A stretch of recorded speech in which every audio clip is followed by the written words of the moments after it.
मैं नेहा धीमान और first verdict media की ओर से आज की इस सियासी चर्चा में आप सभी का स्वागत है। दर्शकों, रोजाना हिमाचल प्रदेश से जुड़ी सभी बड़ी सियासी अपडेट्स हम आपके लिए लेकर आते हैं और आज भी हिमाचल प्रदेश में या हिमाचल प्रदेश के चुनाव से जुड़ी जो भी बड़ी बड़ी अपडेट्स रही हैं वो आप सभी के साथ साझा करेंगे। देखिए, जैसे जैसे हिमाचल प्रदेश में चुनाव नजदीक आते जा रहे हैं वैसे काफी समय है, क्योंकि 1 जून को मतदान होना है हिमाचल प्रदेश में। 7वें चरण में ये वोटिंग हिमाचल प्रदेश में की जाएगी लोकसभा के लिए, और उपचुनाव भी 1 जून को ही उपचुनाव के लिए भी मतदान होगा। तो काफी समय अभी है, लेकिन हिमाचल प्रदेश की राजनीति धीरे धीरे अब गरमाने लगी है और बहुत कुछ इंटरेस्टिंग जो है वो प्रदेश की राजनीति में हर एक दिन में घट रहा है।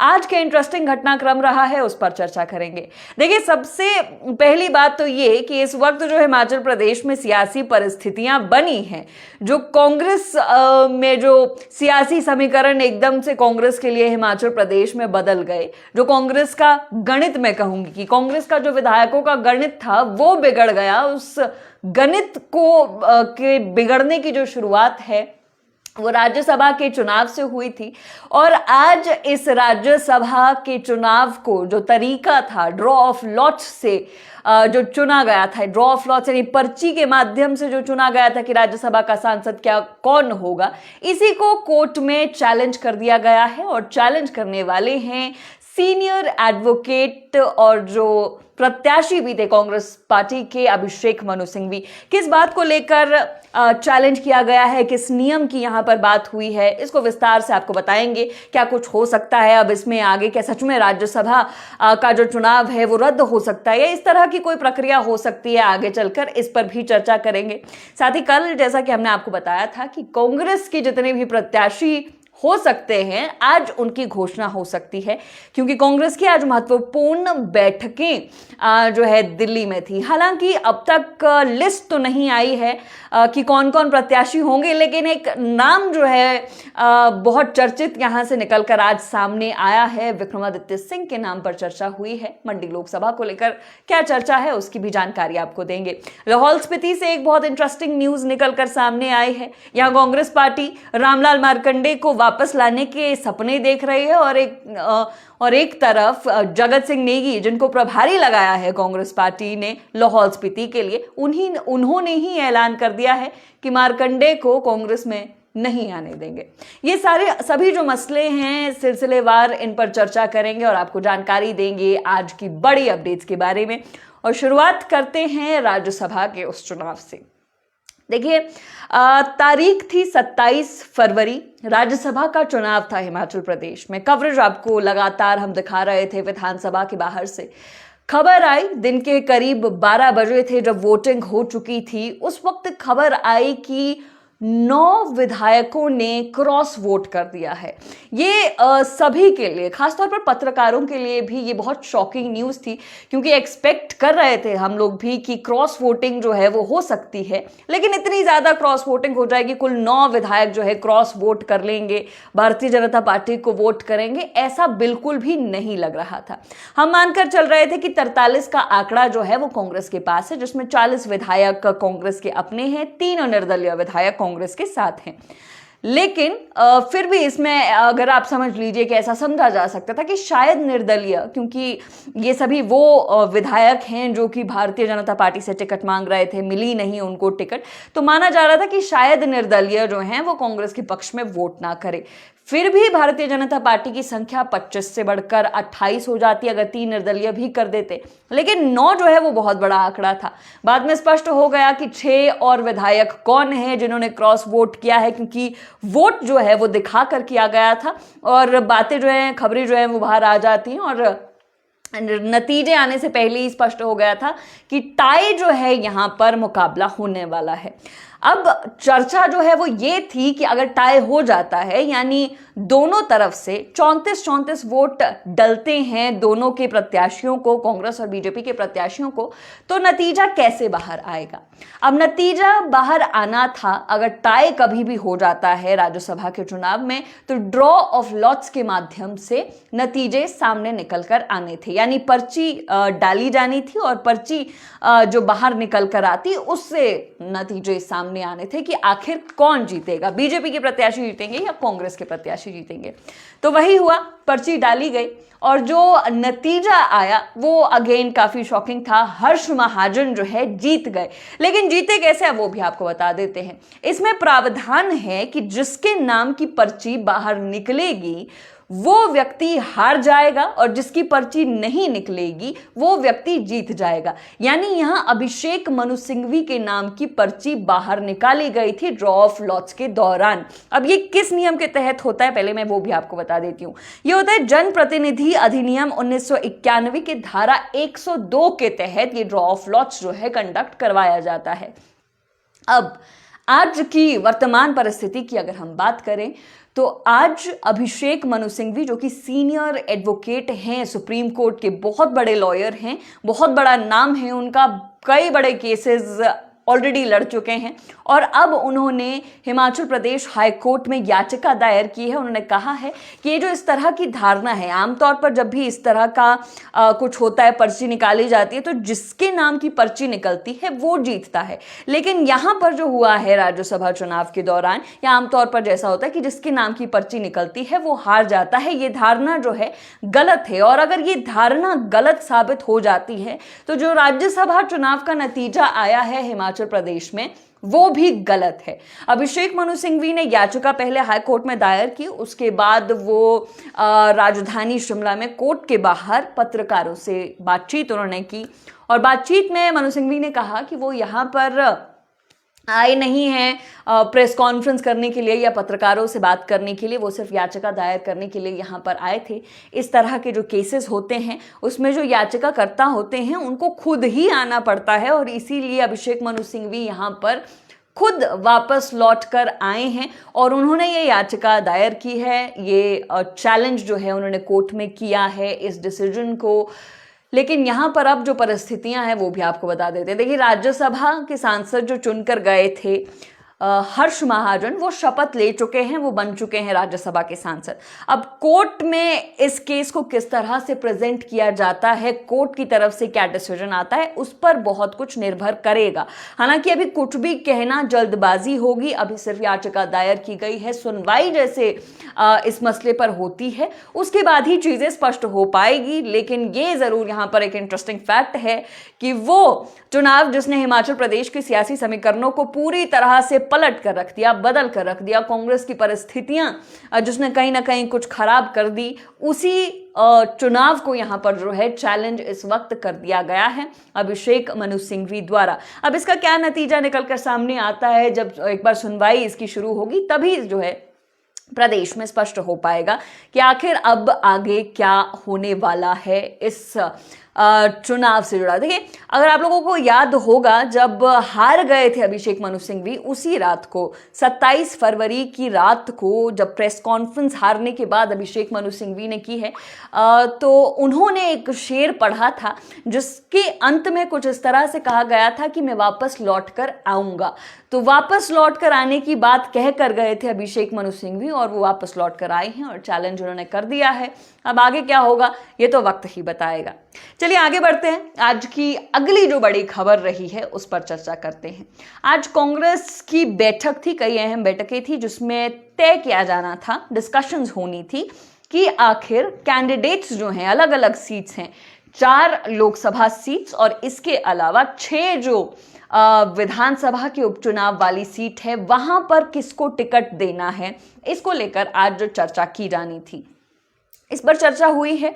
अभी जो है जैसा कि कई बयान भी निकलकर सामने आए हैं, प्रतिभा सिंह का बयान आया है, विक्रमादित्य सिंह का बयान आया है, मुख्यमंत्री का बयान आया है, तो कहा गया है कि प्रीलिमिनरी डिस्कशंस जो हैं अभी हुई हैं अंदर और स्पष्ट जो है वो 1-2 दिन में कर दिया जाएगा कि किसको टिकट्स मिलनी है। हालांकि ये देर रात भी टिकट सामने आ सकती है, लेकिन अब तक जब हम ये लाइव कर रहे हैं तब तक जो है टिकट्स निकलकर सामने नहीं आई है और उम्मीद है कि जल्द ही टिकट्स आएंगी ताकि ये असमंजस की स्थिति जो है हिमाचल प्रदेश में और एक तरफा जो फिलवक्त चुनाव दिखाई दे रहा है, क्योंकि कांग्रेस के प्रत्याशी ही मैदान में नहीं है और भाजपा की तरफ से धुआंधार प्रचार किया जा रहा है, तो उम्मीद है कि जल्द ही निकलकर सामने आ जाएंगी कांग्रेस की टिकट्स भी। और 1-2 दिन अभी फिर से कह दिया गया है कि 1-2 दिन का समय जो है इसमें लग सकता है। लेकिन ये जो बैठकें हो रही थी, जब ये बैठकें हो रही थी तो उसके बाद सूत्रों के हवाले से कई खबरें निकलकर सामने आई और इनमें से एक खबर थी कि विक्रमादित्य सिंह मंडी लोकसभा से कांग्रेस के प्रत्याशी हो सकते हैं। देखिए, मंडी लोकसभा इस वक्त नेशनल इंपॉर्टेंस की कहीं ना कहीं सीट बनी हुई है, क्योंकि कंगना रनौत मंडी से मैदान में है और सिर्फ हिमाचल प्रदेश ही नहीं बल्कि नेशनल मीडिया की भी नज़रें जो हैं वो मंडी लोकसभा पर इस वक्त बनी हुई है। यानी मंडी लोकसभा बहुत इंपॉर्टेंट सीट इस वक्त है, एक वीआईपी सीट इस वक्त मंडी लोकसभा बनी हुई है। और यहाँ पर जो है कांग्रेस की जो प्रदेश अध्यक्ष हैं, जो लगातार मांग कर रहे, जो लगातार कयास लग रहे थे कि प्रतिभा को दोबारा से मैदान में उतारेंगे, लेकिन प्रतिभा सिंह जो प्रदेश अध्यक्ष हैं कांग्रेस पार्टी की, वो खुद ही इनकार कर चुकी हैं कि वो ये चुनाव नहीं लड़ना चाहती। कुछ समय पहले उन्होंने इनकार किया, फिर उसके कुछ दिनों बाद उन्होंने कहा कि जैसा आलाकमान चाहेगा, जैसा कांग्रेस हाईकमान चाहेगा वो वैसा ही करेंगे। अगर उन्हें आदेश दिए जाते हैं कि चुनाव लड़ना है तो वो चुनाव भी लड़ेंगी, ये प्रतिभा सिंह ने कहा था। लेकिन अब जो नई खबर निकलकर सामने आ रही है वो कुछ इस तरह से है कि विक्रमादित्य सिंह भी मैदान में हो सकते हैं, यानी कि विक्रमादित्य सिंह के नाम पर भी कंसिडर जो है वो हाईकमान इस वक्त उनके नाम को भी कंसिडर कर रहा है।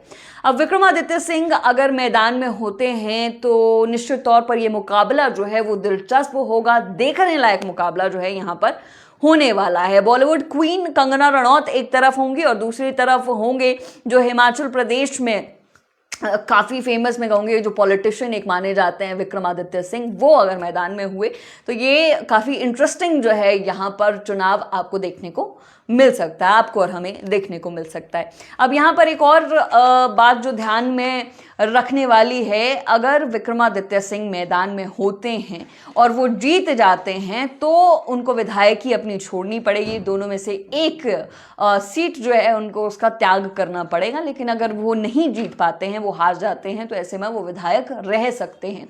अब यहाँ पर जो डिस्कशन चल रही थी कांग्रेस में कि कांग्रेस जो है किसी भी सिटिंग विधायक को मैदान में नहीं उतारेगी, ऐसा इसलिए कि अगर कोई भी जीत जाता है तो रिस्क जो है कांग्रेस पार्टी बिल्कुल भी नहीं लेना चाहती है, क्योंकि विधायक जो है, विधायकों का नंबर जो है वो और भी कम हो जाएगा कांग्रेस पार्टी के लिए, और ऐसे में किसी भी सिटिंग एमएलए को उतारा नहीं जाएगा। लेकिन अब जो खबरें निकलकर सामने आ रही है वो कुछ इस तरह से है कि कांग्रेस पार्टी ये जो 6 जगह पर उपचुनाव हो रहे हैं उनमें कई ऐसी सीट्स हैं जिनको लेकर कांग्रेस पार्टी काफ़ी कॉन्फिडेंट है, और कॉन्फिडेंट इसलिए भी है क्योंकि कांग्रेस को सिर्फ और सिर्फ एक विधायक और चाहिए। इन 9 जो हो सकती हैं, 3+6 जो होने वाले हैं उपचुनाव, उनमें से सिर्फ एक सीट कांग्रेस पार्टी को चाहिए बहुमत में आने के लिए, जबकि भारतीय जनता पार्टी को 9 की 9 सीटें चाहिए होंगी। और इसके अलावा अगर पूर्ण बहुमत चाहिए तो उसके लिए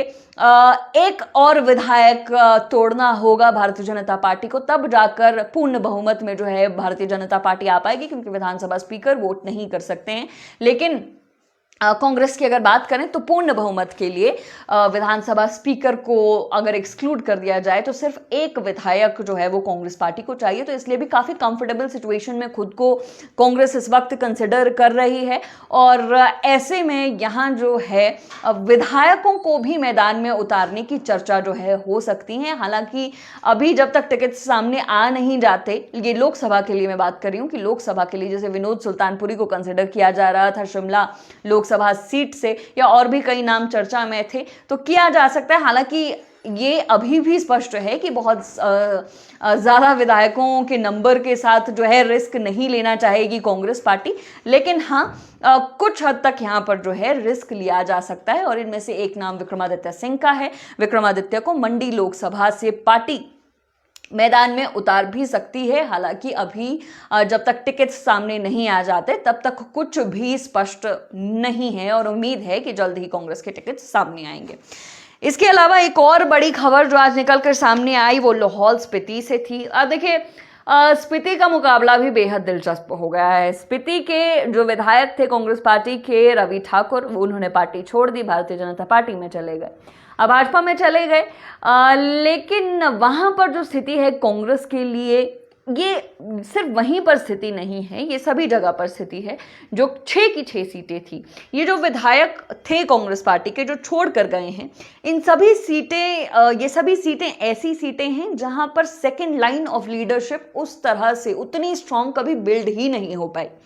और वही परिस्थिति जो है लाहौल स्पीति में भी है। अगर आप कोई सेकंड फेज की वहां पर बात करें कि बहुत कोई स्ट्रांग लीडर कांग्रेस पार्टी के पास था रवि ठाकुर के बाद, तो ऐसा नहीं है। हाँ, बहुत से नेता हैं, बहुत से कार्यकर्ता हैं, लेकिन आप मान कर चलें कि रवि ठाकुर के ही लेवल का कोई सेकेंड लाइन ऑफ लीडरशिप वहां पर हो, ऐसा बिल्कुल भी नहीं था। तो यहाँ पर अब जो है जो चर्चाएं चल रही थी, रामलाल मारकंडा नाराज थे, रवि ठाकुर को भारतीय जनता पार्टी का टिकट मिला।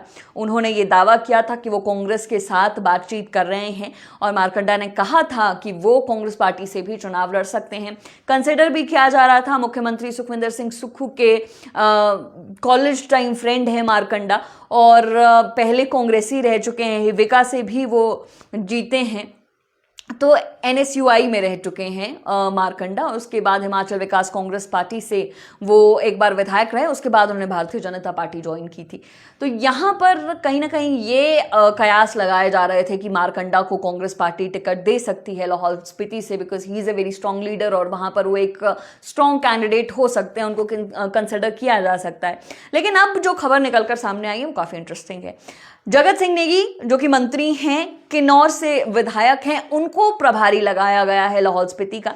अब वो लाहौल स्पीति में गए हैं, वहां पर बैठक की है कांग्रेस के कार्यकर्ताओं के साथ और उनका ये बयान निकल कर सामने आया है। जगत सिंह नेगी ने ये बयान दिया है कि मारकंडा को कांग्रेस में नहीं आने देंगे, कुछ भी करेंगे लेकिन मारकंडा कांग्रेस में नहीं आएगा, उनको आने नहीं देंगे।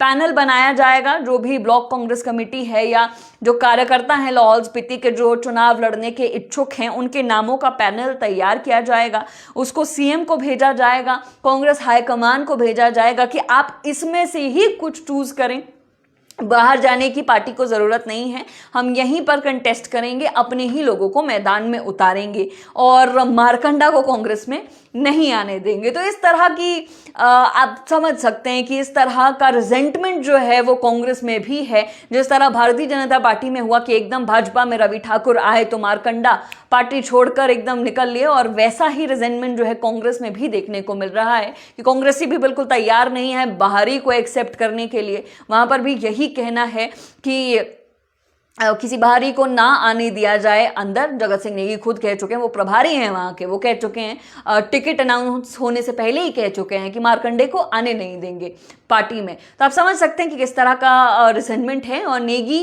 अपने बयानों के लिए कई बार चर्चा में रहते हैं और इस तरह का बयान जो है उनका एक निकल कर सामने आया है, जिसके बाद लाहौल स्पीति की राजनीति भी एकदम रोचक जो है यहाँ पर हो गई है।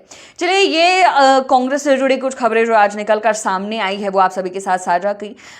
इसके अलावा जो एक और इम्पॉर्टेंट न्यूज़ आज निकल कर सामने आई, देखिए भारतीय जनता पार्टी का आज स्थापना दिवस था। प्रदेश में विभिन्न स्थानों पर जो नए नवेले विधायक हैं, माफ़ कीजिएगा, नए नवेले जो नेता हैं भारतीय जनता पार्टी के, उन्होंने भी भाजपा का स्थापना दिवस मनाया है अपने क्षेत्रों पर। बिंदल के कई बड़े बयान आज निकल कर आए हैं। भारतीय जनता पार्टी के जो अध्यक्ष हैं हिमाचल प्रदेश के, उन्होंने ये कहा है, मुख्यमंत्री पर काफ़ी हमलावर आज वो रहे। उन्होंने कहा कि मुख्यमंत्री बौखलाहट में इस तरह की चीज़ें कर रहे हैं। और ये जो एक बयान है भुट्टो को कुट्टो, उसको लेकर मुख्यमंत्री को काफ़ी क्रिटिसाइज लगातार किया जा रहा है। आज भी मुख्यमंत्री को इस पर क्रिटिसाइज जो है बिंदल द्वारा किया गया कि इस तरह के बयान मुख्यमंत्री को नहीं देने चाहिए।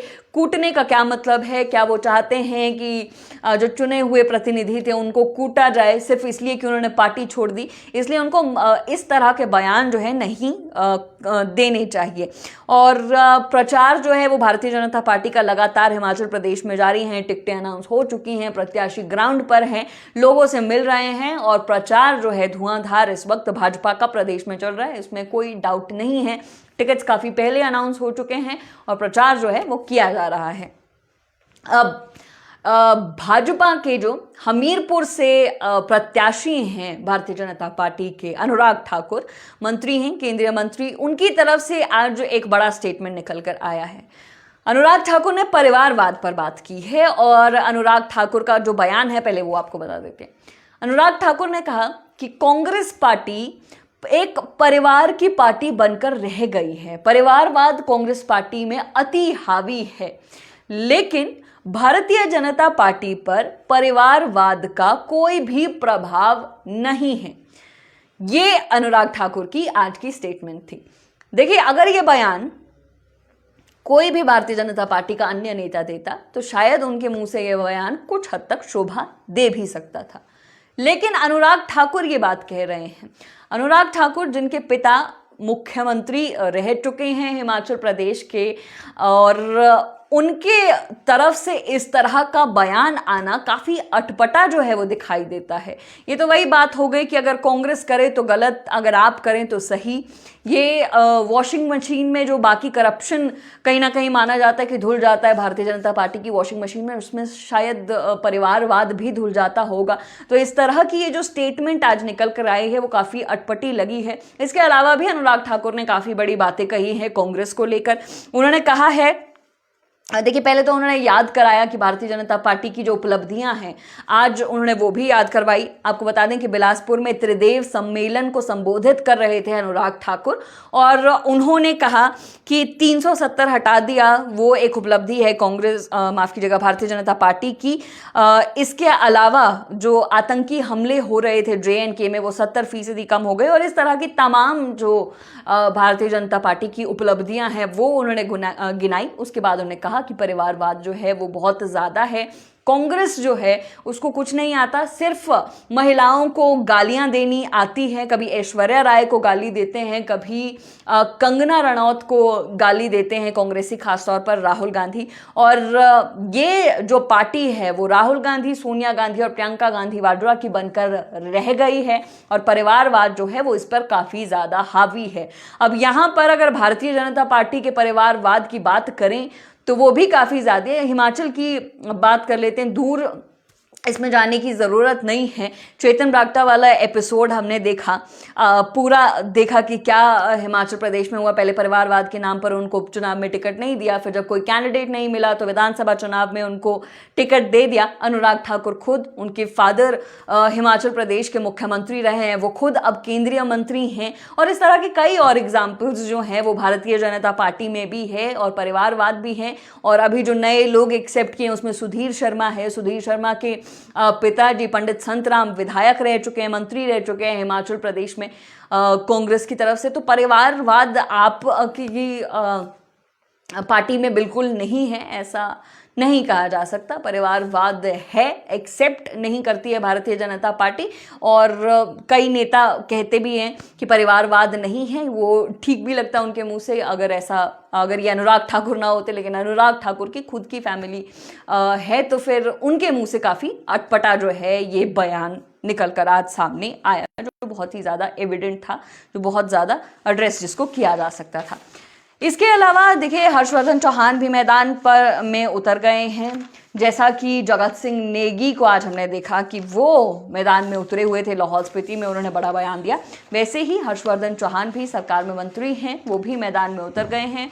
प्रचार प्रसार उन्होंने भी शुरू कर दिया है। आज नाहन में वो थे और नाहन से उन्होंने तीखे हमले जो हैं वो बोले हैं भाजपा के अगेंस्ट और उन 6 नेताओं के अगेंस्ट। ये वार पलटवार का सिलसिला जो है हिमाचल प्रदेश में लगातार जारी रहेगा। फिर वक्त जो परिस्थितियां और चुनाव का वैसे भी दौर है, तो ये वार और पलटवार लगातार प्रदेश में जारी रहेंगे। लेकिन टिकटों का फिर वक्त इंतजार, टिकटें जब तक आएंगी कांग्रेस की, तभी परिस्थिति जो है वो कुछ हद तक स्पष्ट हो पाएगी कि आखिर हो क्या रहा है इन चुनावों में, किसका पलड़ा भारी है, किसका पलड़ा हल्का है। ये आप सभी तक पहुंचाते रहेंगे लगातार फर्स्ट वर्डिक मीडिया के माध्यम से।